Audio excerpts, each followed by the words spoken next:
और भी टेक्नोलॉजी से रिलेटेड वीडियो को देखने के लिए सब्सक्राइब कीजिए वर्चुअल एकेडमी को और लेटेस्ट अपडेट एंड नोटिफिकेशन के लिए बेल आइकन को प्रेस करें।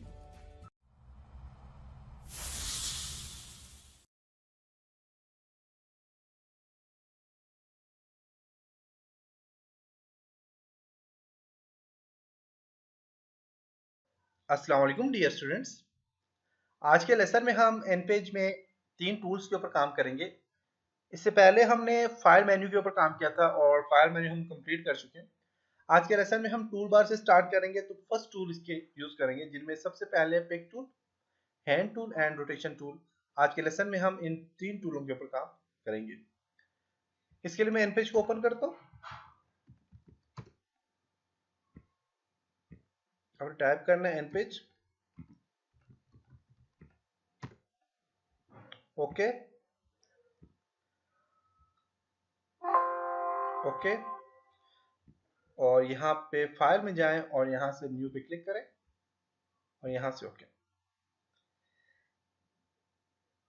तो आपके पास सबसे पहला जो टूल है यहाँ पे वो है पिक टूल, फिर उसके बाद हैंड टूल है और फिर रोटेशन टूल है। तो अगर पिक टूल को आप देखें तो आपके पास अगर अभी जो सिलेक्ट किया हुआ है वो हैंड टूल सिलेक्ट किया हुआ है। डिफॉल्ट जो टूल होते हैं वो हैंड टूल सिलेक्ट किया हुआ होता है और हैंड टूल के साथ देखिए कर्सर का ऑप्शन बना हुआ है। मेन हैंड टूल के साथ आप जब हैंड टूल सिलेक्ट करते हैं तो आपके पास एक तो ये प्रॉपर्टी ओपन हो जाती है जो कि टेक्स्ट की प्रॉपर्टी है, और इसी के साथ आपके पास यहाँ पे कर्सर भी आ जाती है। जो ही मैं यहाँ पे पिक टूल पे क्लिक करता हूँ तो देखें मेरे यहाँ से आपके पास जो प्रॉपर्टी है इसकी वो भी ऑफ हो गया है, जो कि टेक्स्ट प्रॉपर्टी है वो भी यहाँ से ऑफ हो गया और यहाँ पे किसी किस्म की कर्सर वगैरह नहीं है। तो स्टूडेंट्स, पिक टूल का फंक्शन ये होता है कि आप पिक टूल की मदद से अपने ऑब्जेक्ट को मूव कर सकते हैं। जैसे कि मैं यहाँ से हैंड टूल लेता हूँ और मैं यहाँ से एक ऑब्जेक्ट ड्रॉ करता हूँ। जैसे कि मैं यहाँ से इस ऑब्जेक्ट को ड्रॉ करता हूँ। अब इस ऑब्जेक्ट को मूव करना है तो देखिए ये हैंड टूल से मूव नहीं हो रहा। इसको मूव करने के लिए मैं यहाँ से पिक टूल लूंगा और अपने ऑब्जेक्ट को मूव करूंगा तो ये देखिए आपका ऑब्जेक्ट मूव हो रहा है। इसका साइज छोटा बड़ा करना है तो आप यहाँ से इसका साइज भी छोटा बड़ा कर सकते हैं। आप जो ही मूव टूल लेके किसी भी ऑब्जेक्ट को सिलेक्ट करते हैं तो आपके पास एक प्रॉपर्टी यहाँ पे ओपन हो जाती है। इस प्रॉपर्टी का सबसे जो पहले वाला हिस्सा है, इससे आप अपने ऑब्जेक्ट को मूव करवा सकते हैं। जैसे कि 70 आपके पास ये, अगर आपने वर्टिकल इसको मूव करवाना है तो आप वर्टिकल यहाँ से मूव करवा सकते हैं और हॉरिजॉन्टल करवाना है तो आप यहाँ ऊपर से हॉरिजॉन्टल मूव करवा सकते हैं। जैसे कि हॉरिजॉन्टल 75 पोजीशन पे, और अगर मैं इसको करता हूँ जी 80 तो देखिए ये थोड़ा सा मूव हुआ है। अगर इसको मैं करता हूँ 150 तो देखिएगा 150 में यहाँ पे आ गया, और अगर इसको मैं करता हूँ जी यहाँ से 75 तो बिल्कुल सेंटर में आ जाएगा, और अगर मैं इसको करता हूँ 5 तो देखिए इस कॉर्नर में आ गया। तो यहाँ से आप इसे मूव कर सकते हैं। इसी तरह यहाँ से भी आप सेंटर में लाना चाह रहे हैं तो आप यहाँ देखिए, मैं फॉर एग्जांपल करता हूँ 80, यहाँ पे देखिए ये लिखा हुआ है 80 करता हूँ, बिल्कुल ये 80 के करीब आ जाएगा। 120 देखें तो 120 किया तो ये देखें 120 यहाँ पे ये, तो इसके देखें यहाँ पे ये इसके करीब हो गए, देखिएगा देख सकते हैं बिल्कुल 120 के करीब आ चुके हैं। आपके पास ये जो गाइडलाइंस है इनको रिमूव करने के लिए दोबारा आप यहाँ पे इनको दोबारा एडजस्ट कर लें। इस जगह पे इसको उठा के अपनी पोजीशन में एडजस्ट कर लें तो आपके पास मूव हो जाएंगी। गाइडलाइन होती है, अगर आप अपने टेक्स्ट या अपने कॉलम्स वगैरह को गाइडलाइन देना चाहें तो यहाँ से दे सकते हैं। अब आपके पास यहाँ पे 140 है, इस पे आप लेके जाना चाह रहे हैं इसको 100%, तो यहाँ पे इसको सिलेक्ट करें गाइडलाइन को और यहाँ पे 140 पे रख दें। देखिएगा कि जब मैं पिक टूल लूंगा, इसको सिलेक्ट करूंगा ऑब्जेक्ट को और वर्टिकली मैं इसको अगर 140 करूंगा तो देखिएगा ये कॉर्नर से 140 पे आ जाएगा। देख सकते हैं ये जो कॉर्नर है इसका 140 पे आ गया। इसी तरह से आप यहाँ से 80 करते हैं, 80 में यहाँ पे चला गया है। 140 करेंगे तो इस साइड पे ये इस कॉर्नर यहाँ पे आपका मूव कर जाएगा। इस गाइडलाइन को मैं अपनी दोबारा पोजीशन में ले जाता हूँ तो आप यहाँ से मूव करवा सकते हैं, और वर्टिकली और हॉरिजॉन्टली आप यहाँ से मूव करवा सकते हैं। इसके बाद इसका साइज बढ़ाना है तो 78 साइज है तो इसको मैं 50 कर देता हूँ, देखें कम हो गया है। और यहाँ से 41 है तो इसको मैं 20 कर देता हूँ, देखिए इसका साइज भी कम हो गया है।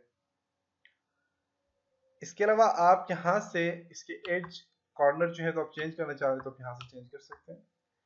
आप ब्लैक कलर्स पे देना चाह रहे हैं, अब देखें यहाँ पे आप यहाँ से भी इसकी रोटेशन रोटेट्स को कर सकते हैं। यहाँ पे अगर कोई और इंसर्ट करना है तो आप इंसर्ट लेफ्ट टॉप 0 mm है और मैं यहाँ से फॉर एग्जांपल करता हूँ 20, लेफ्ट साइड से करता हूँ 30,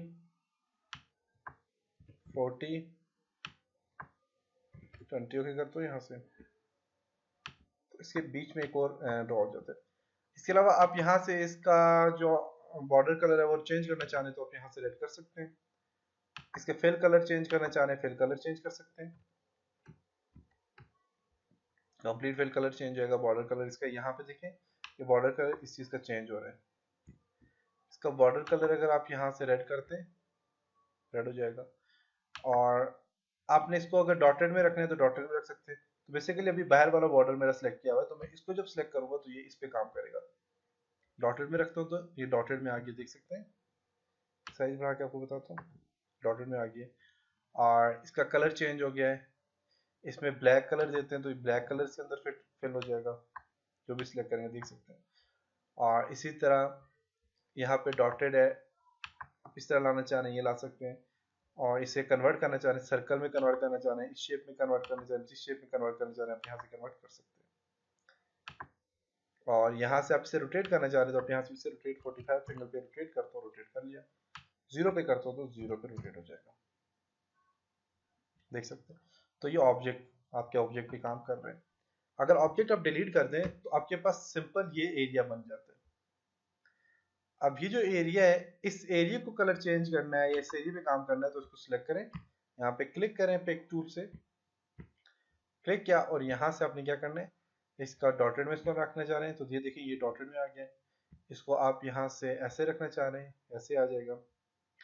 और यहाँ पे इसका भी स्टाइल है, यहाँ से देखिए कॉलम है, आप इंसर्ट कॉलम ग्राफिक फ्रेम जो है ये कॉलम आप ऐड करना चाह रहे हैं आप यहाँ से ऐड कर सकते हैं।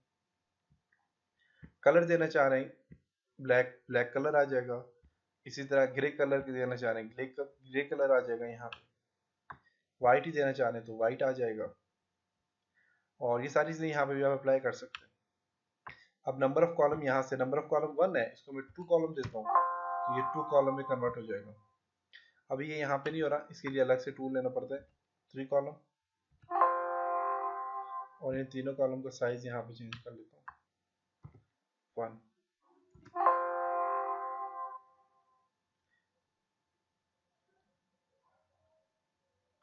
कह रहे हैं कि यहाँ से आप मास्टर पेज क्या होता है वो हम नेक्स्ट लेसन में डिस्कस करेंगे। कह रहे हैं कि अपने मास्टर पेज पे से जो है तो आपके पास यहाँ पे कॉलम क्रिएट नहीं हो सकते मास्टर पेज में, तो आप इसको चेंज करेंगे मास्टर पेज में तब यहाँ पे जो है तो कॉलम क्रिएट होंगे। तो रोटेशन वगैरह आपके ऑब्जेक्ट के लिए होता है, आप अपने ऑब्जेक्ट में रोटेशन वगैरह ऐड कर सकते हैं। ग्रिड्स वगैरह ये भी मास्टर पेज के लिए यूज हो रहा है। तो मास्टर पेज पे जब हम काम करेंगे तो पता चल जाएगा कि इस पे कैसे काम किया जाता है। नेक्स्ट है आपके पास ये टूल है, इस पे आप जस्ट क्लिक करें तो आप यहाँ पे अपने टेक्स्ट को लिख सकते हैं, अपने टेक्स्ट को रोटेट कर सकते हैं, सॉरी अपने टेक्स्ट को मूव कर सकते हैं, अलाइनमेंट चेंज कर सकते हैं। सारे काम आप यहाँ से हमने सीखे कि कैसे किए जाते हैं। उसके बाद रोटेशन टूल, रोटेशन टूल पे आप क्लिक करने के लिए आप यहाँ से कोई भी ऑब्जेक्ट सेलेक्ट करें, जैसे कि मैंने ये वाला ऑब्जेक्ट सेलेक्ट किया। सेलेक्ट करने के बाद मैं यहाँ से रोटेशन टूल पे क्लिक करता हूँ तो मेरे पास यहाँ पे देखिए सर्कल सा बना हुआ आ गया और मैं यहाँ पे जो ही किसी ऑब्जेक्ट पे कॉर्नर पे रखता हूँ और इससे रोटेट करता हूँ तो ये देखिए रोटेट हो रहा है, देख सकते हैं। इसी तरह यहाँ से उसकी रोटेशन चेंज कर सकते हैं, 0 करते हैं 0 हो जाएगा, 45 करते हैं 45 हो जाएगा। तो रोटेशन आप यहाँ से भी चेंज कर सकते हैं। बाकी के जितने भी टूल हैं उनमें हम काम कर चुके हैं। तो ये था आज का लेसन, उम्मीद है कि आपको यहाँ तक समझ आया होगा और अपना ख्याल रखिएगा।